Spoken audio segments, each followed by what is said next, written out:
Assalamualaikum warahmatullahi wabarakatuh. Selamat pagi untuk kita semua. Semoga kita dalam kondisi sehat di pagi ini. Kembali kita ketemu di ASC Channel, pembelajaran matematika mudah dan indah. Pagi ini saya akan membahas tentang materi matematika wajib kelas 10 di semester 2 yaitu tentang trigonometri pertemuan yang kedua. Kemarin kita sudah membahas trigonometri, yaitu rumus perbandingan trigonometri di pertemuan sebelumnya.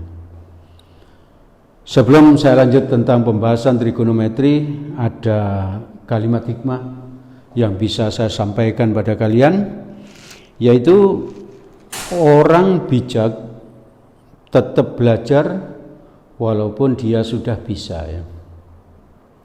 Jadi kalau kita sudah bisa tentang trigonometri misalnya, maka harus tetap belajar, ya.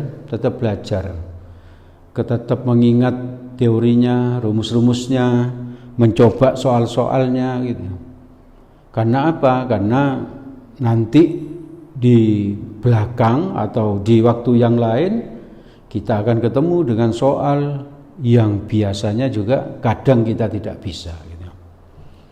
Jadi terus belajar, terus belajar, terus belajar sampai kita mati, ya, sampai kita mati.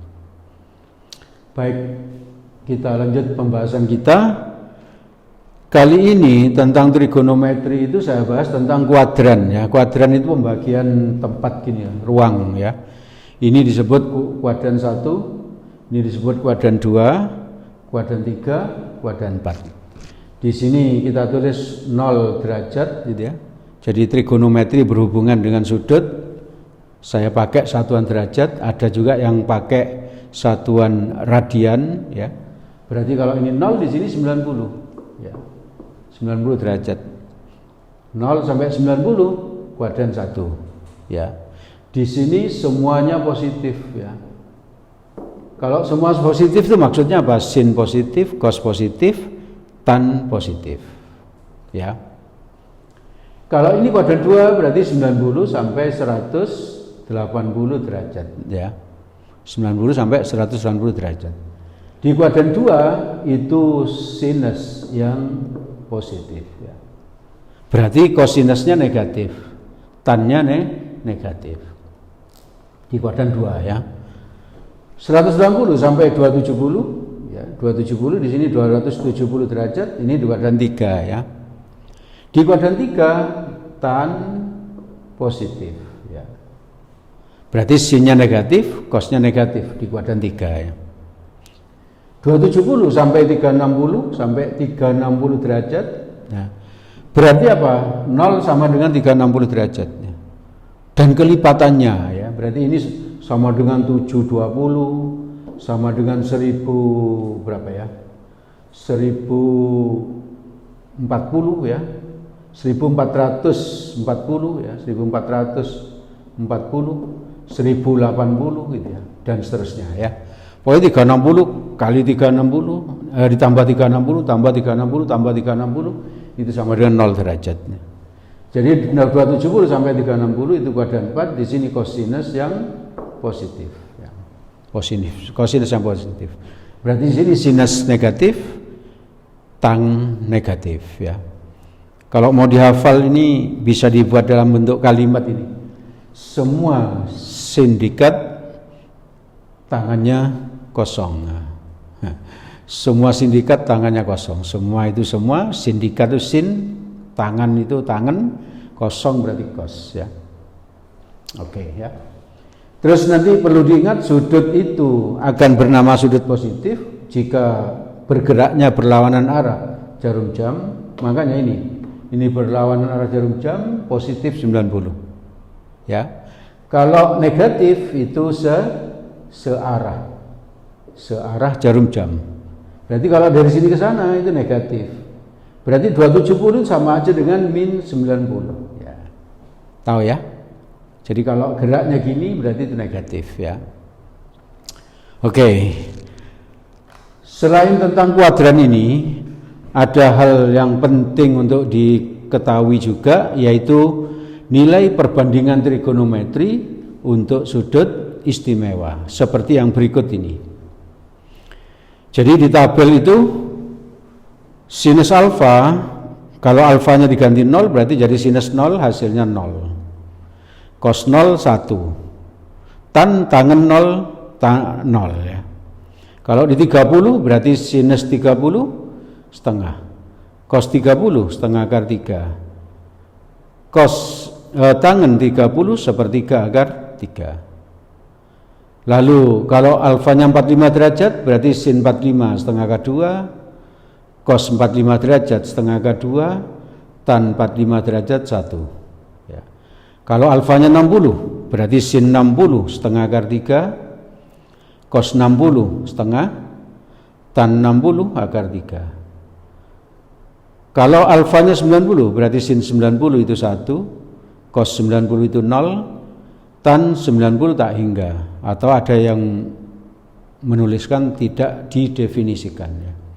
Tapi kalau di SMA itu paling banyak memakai tak hingga ya. Oke, sekarang coba kita lihat contohnya.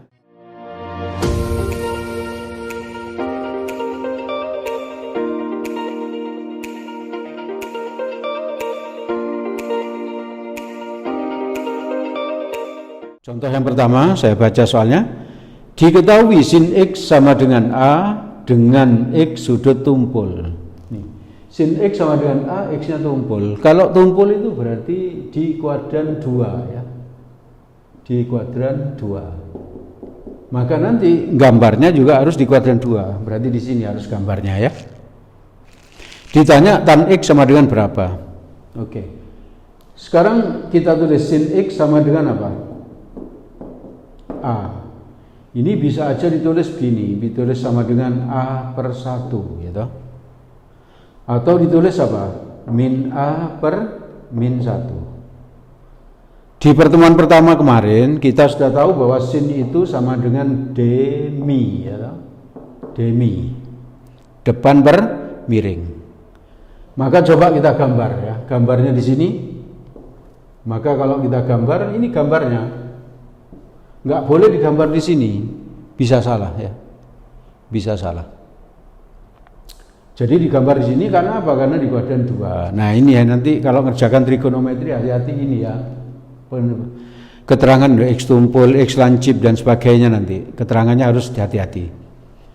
Kalau kamu memakai ini misalnya A per 1 itu A, min A per min 1 itu A, jadi bisa ini yang dipakai. Kalau saya pakai ini demi, berarti depannya min A, min A. Berarti kalau ini X, depannya min A, ini min 1. Hati-hati, ingat-ingat ya bahwa sisi miring di mana-mana selalu positif ya. Ingat-ingat ya, sisi miring di mana-mana selalu positif. Di kuadran 1, kuadran 2, kuadran 3, kuadran 4, sisi miring selalu positif. Berarti tidak mungkin negatif. Kalau tidak mungkin negatif, berarti bukan ini yang dipakai ya. Jadi kita pakai yang ini. Berapa? A per 1. Berarti ini A, ini 1. Terus untuk mendapatkan ini, itu pakai Pitagoras. Karena ini siku-siku. Ya toh? Saya kasih minus, ada yang tahu kenapa kok minus? Karena di kiri. Ya. Makanya itu perlu perhatian terhadap ini agar tidak salah ya.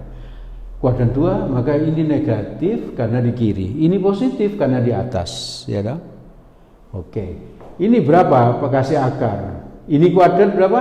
1. Min ini kuadrat A kuadrat. Langsung begitu aja, ya. Bisa dipahami ya. Jadi ini pakai Pitagoras, 1 kuadrat akar 1 kuadrat 1 min, itu rumusnya A kuadrat A kuadrat. Min ini karena di kiri ya. Bisa ya. Sekarang yang ditanya tan. Tan X. Tan itu apa kemarin waktu pertemuan 1? Desa ya toh. Berarti sama dengan apa? D-nya berapa? Depannya X apa? A. Sampingnya berarti ini. Min akar 1 min A kuadrat. Kalau jawaban ini tidak ditulis, itu berarti cara menuliskannya aja. Jadi bisa ditulis begini. Min A akar 1 min A kuadrat. Ini dibuat plus, minnya ke atas. Itu boleh ya. Atau kalau ini nggak ada, bisa ditulis begini di sini min. Gitu ya.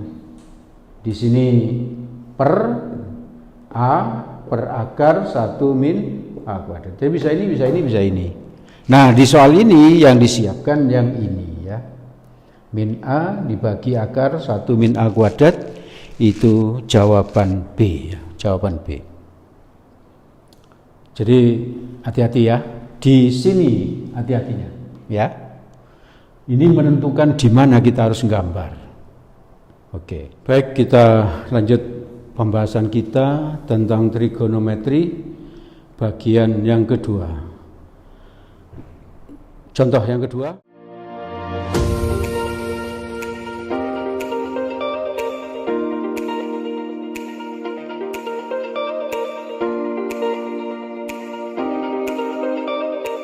Saya baca. Diketahui segitiga ABC dengan sudut B 60 derajat. Ini segitiga ABC sudut B 60 derajat. Berarti ini B ya. Ini 60 derajat, berarti di sini A ya. ABC ya. Terus dan CT garis tinggi. Ingat-ingat garis tinggi itu adalah garis yang tegak lurus dengan alas ya. Berarti dari C kita buat garis tinggi begini. Seret, ini tegak lurus, maka ini T gitu ya. CT garis tinggi ya, bisa ya, tegak lurus. Terus jika BC sama dengan A, mana BC? Ini A ya, ini A. Terus berikutnya, AT sama dengan 3A per 2, mana AT? Ini, AT ini. 3A per 2 ya. Yang ditanya adalah AC, ini berapa? Gitu. Maka ngerjakannya, kamu lihat ini, lihat segitiga BCT ya. BCT. Segitiga BCT siku-siku di T ya. Coba kalau CT dibagi dengan BC, ini di sini 60 derajat, ini pakai sinus atau kosinus atau tangan, ada yang bisa? Sinus. Kenapa? Karena depan bermiring. Oke, pandai. Coba kita lihat, kita cek ya. 60, depannya apakah CT? Iya. Miringnya apakah BC? Iya. Oke, berarti di sini sinus 60. Ya. CT per BC-nya A, sin 60 berapa tadi? Di sudut istimewa. Ada yang hafal? Setengah akar 3 ya. Setengah akar 3. Ini bisa dikalikan silang ke sana. Maka CT sama dengan setengah A akar 3. Itu CT. Yang ditanya adalah AC. Berarti kamu lihat sekarang, lihat segitiga ACT ya, ACT. Pakai rumus Pythagoras di situ. Berarti AC itu sama dengan apa? Akar AT kuadrat ditambah CT kuadrat. Betul ya? Ini sama dengan akar ini kuadrat tambah ini kuadrat. Ya, Pythagoras biasa ya. Maka nanti jadi berapa? Akar AT, mana AT? 3A per 2 kuadrat ya. Plus apa? CT, ini CT-nya. Setengah A kali akar 3 kuadrat. Bisa ini ya? Oke, berarti sama dengan akar berapa? 3 kuadrat 9 A kuadrat, betul ya? A kali kuadrat 2 kuadrat 4 plus akar 3 dikuadratkan 3 A kuadrat per 2 kuadrat 4. Berarti penyebutnya sama ya. Tinggal dijumlah aja, 9 tambah 3 berapa? 12A kuadrat per 4 ya. 12A kuadrat per 4. Maka sama dengan berapa ini? Kalau 12 bagi 4 berapa? 3. Berarti akar 3A kuadrat. Sama dengan akarnya A kuadrat. A akar 3. Ini jawabannya berarti A akar 3. Yaitu jawaban D di sini ya. Oke, ada apa salah sampai sini? Tidak ya. Cukup jelas ya. Tidak ada masalah. Cuman ini yang perlu diingat bahwa apa? Garis tinggi tegak lurus dengan alas, selalu ya, selalu. Itu diingat. Oke ya. Baik, kita lanjut pembahasan kita tentang trigonometri bagian yang kedua ya. Kita bahas contoh yang nomor 3.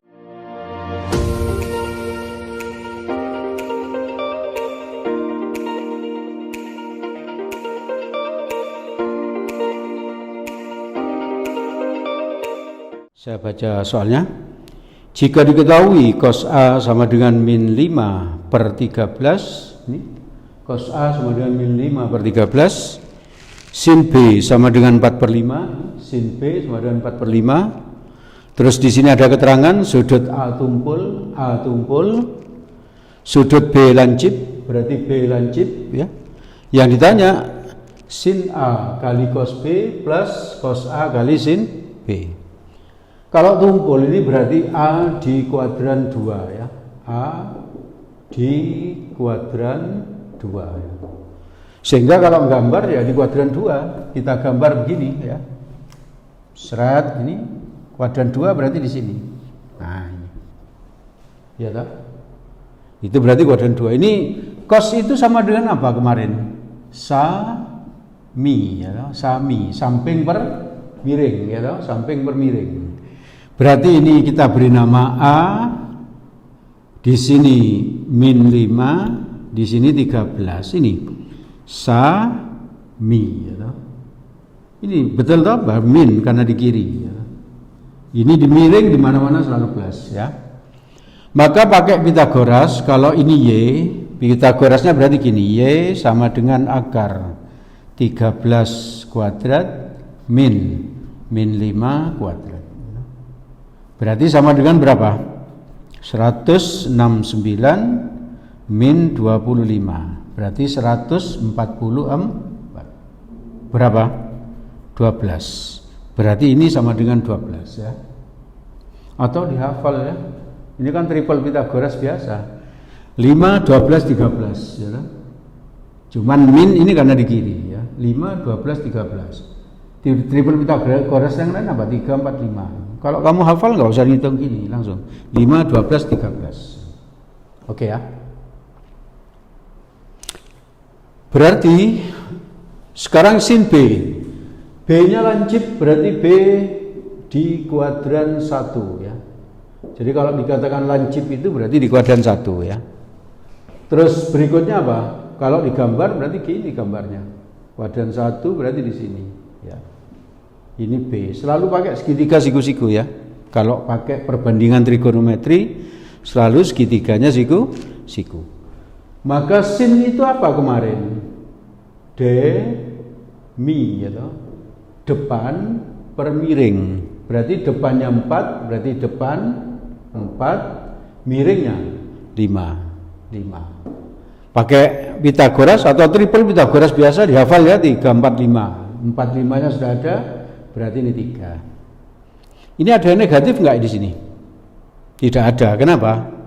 Karena di sebelah kanan pasti positif, di atas pasti positif, miring di mana-mana selalu positif. Oke ya.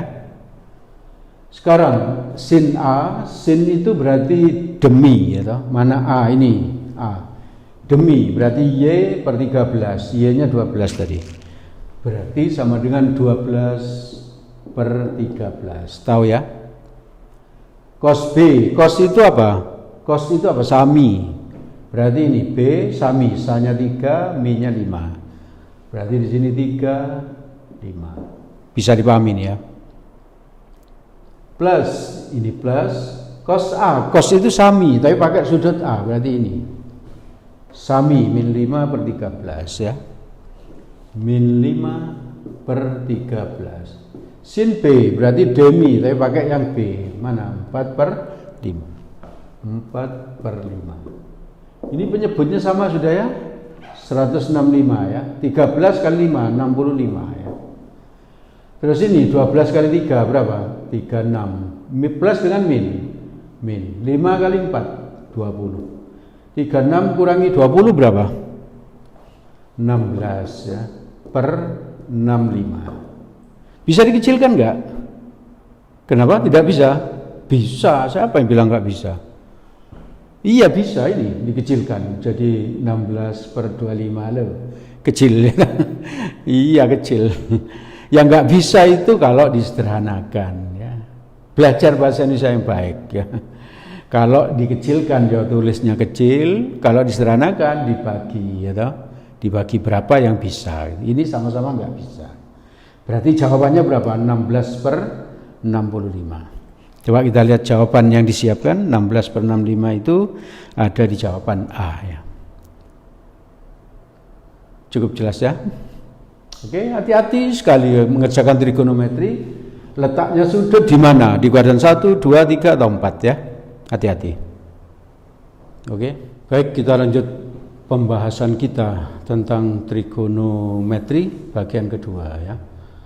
Trigonometri ini harus banyak latihan soal ya, karena soalnya begitu mudah dibuat ya, begitu mudah dibuat. Walaupun kamu sudah paham ini yang saya bahas selama ini, terus berlatih ya. Itu berarti kamu bijak ya toh? Kamu bijak.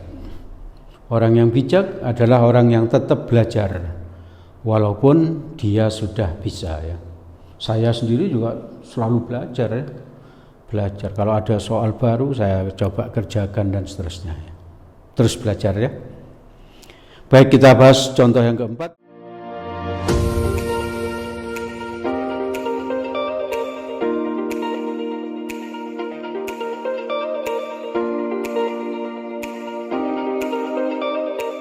Jika 180 lebih kecil X lebih kecil 270, ini jika 180 lebih kecil X lebih kecil 270 berarti X di kuadran 3 ya. Di kuadran 3. Berarti kalau kuadran 3 langsung digambar begini. Kuadran 1, 2, 3. Berarti gambarnya di sini. Seret. Kalau ini X berarti di sini X. Kalau di sini A, di sini A gitu. Oke ya. Terus diketahui kotangan X sepertujuh akar 15. Kotangan X sepertujuh akar 15. Ini bisa ditulis jadi akar 15 per 7. Kalau tangan itu apa? Tangan desa ya. Tangan itu desa, berarti depan per samping. Berarti kalau katangan dibalik ya. Sade ya toh. Berarti ini sade ya. Samping per depan ya. Sampingnya X, sampingnya di sini akar 15. Karena di kiri, maka di sini dikasih minus. Oh, ini hati-hati ya. Hati-hati, plus minusnya yang perlu hati-hati. Terus ini depannya berapa? 7, di sini 7. Tapi karena di bawah, di sini kasih minus ya. Di sini R misalnya, R, maka R itu bisa dicari dengan apa? R sama dengan akar min 7 kuadrat plus min akar 15 kuadrat gitu. Min dikuadratkan berapa? Plus 7 kuadrat 49. Min kuadrat plus akar 15 kuadrat 15. Akar 49 tambah 15 berapa? 64 gitu. Akar 64 8. Berarti ini R sama dengan 8. Miring di mana-mana selalu positif. Berarti ini positif ya. Yang ditanya tadi adalah cosec ya, cosec. Cosec X. Cosec itu sepersin ya. Sin itu apa? Demi berarti kosek, sepersin berarti dibalik mide, ya toh? Mi D. Berapa mi-nya? Mi-nya R, yaitu R-nya ini 8. D-nya depannya min 7. Nah, kalau ini enggak ada, kamu tulis begini, min-nya taruh atas, min 8 per 7. Kalau ini enggak ada, min-nya taruh samping begini, 8 per 7. Ini sama aja ya hasilnya. Nah, sekarang mana yang disiapkan di soal ini? Berarti yang ini ya, yang ini. Min 8 per 7. Yaitu jawaban D. Tidak sulit ya, sama aja soalnya, cuman apa ya? Perlu hati-hati di sini ya. Kuadran ini loh, letaknya sudut. Kamu harus gambar di seperti ini, di kuadran 1, atau seperti ini kuadran 3, atau contoh sebelumnya tadi di kuadran 2 dan seterusnya ya. Hanya itu yang perlu dipahami dan apa? Mengingat kembali rumus Pitagoras ya, rumus Pitagoras. Dan jangan lupa sami, demi yang begitu itu ya. Oke ya. Di belakang nanti ada soal yang bisa kamu coba. Kalau kamu sudah nyoba dan ingin mendiskusikan jawabanmu, bisa ke WA yang ada di situ ya. Dan kamu juga bisa bertanya soal yang lain di WA itu. Kalau kamu serius dan sungguh-sungguh pasti dilayani ya. Oke, saya kira cukup apa yang saya sampaikan tentang trigonometri part kedua. Semoga bermanfaat bagi kalian dan semoga kalian sukses. Amin. Assalamualaikum warahmatullahi wabarakatuh.